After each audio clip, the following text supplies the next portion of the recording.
Exactly like that. Oh God, okay, hold on. Did you hear that new Drake album? Drake is everywhere these days, but it's not just Drake. Rap itself is one of the most influential genres out there, yet despite its popularity, rap lyrics time and time again land rap artists in court. But why? What's the difference between this NWA song and when I finish, it's gonna be a bloodbath of cops dying in LA and this Johnny Cash song? But I shot a man in Reno just to watch him die. I'm Yara, and today on Zoetic, we're examining a story that involves some famous rappers, the Supreme Court, and a question. Are rap lyrics protected speech? Okay, first, this question.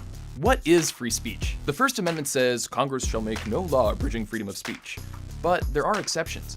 For example, anything that seeks to incite harm to others or is obscene without artistic merit is not protected. So, are rap lyrics protected as free speech? This question was recently debated by some of the highest courts of law after a high school student was suspended for a rap song. Taylor Bell was a senior when he heard that some coaches at his school were sexually harassing students. So he rapped about it. But there's one line where Bell said something pretty violent about the coaches. In fact, it's violent enough that I don't really want to say it. His lyrics say the coaches are... And for that, the school suspended him for intimidation and threatening gun-related violence. And so, the legal battle began. But it's not the first time rap has had a run-in with the law. Two pretty popular rap groups have dealt with authorities because of controversial lyrics. Remember the 90s group 2 Live Crew? I don't, but I'm gonna tell you about them.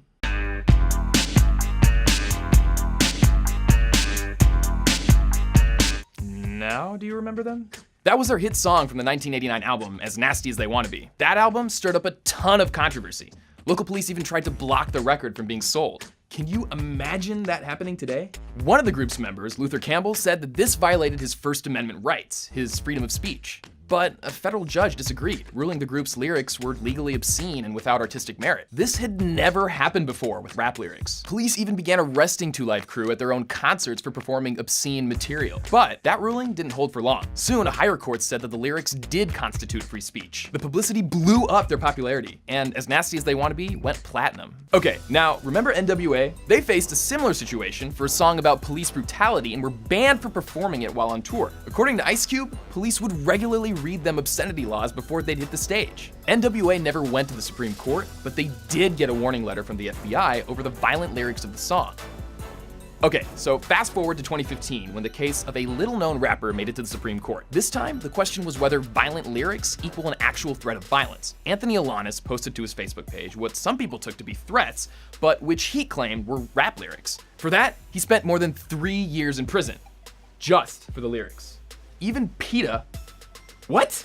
PETA? A pretty surprising rap music ally jumped on his side. They worried that if he lost, protesters would no longer be able to voice their opinions. But Alanis won that case after the justices agreed there must be some actual intent of harm beyond just the lyrics themselves. Which brings us back to that high school student who now raps under the name T Bizzle. His case got the attention of some pretty high-profile rappers, including Killer Mike, Big Boy, and T.I., who argued that what was really being called into question was rap itself as a legitimate art form. They made the point that it wasn't just about lyrics, but also about race. But the Supreme Court refused to hear the case, so the lower court ruling was upheld, meaning that T Bizzle could be disciplined for what they called threatening lyrics. It seems the debate here is whether rap lyrics pose a true threat of violence or are a form of artistic expression.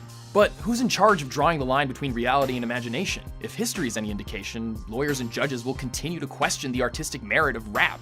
I mean, after all, country legend Johnny Cash never faced a Supreme Court challenge for singing about killing a man, even when he performed in Folsom Prison, where the threat of violence was pretty real. So maybe someone should write a song about that.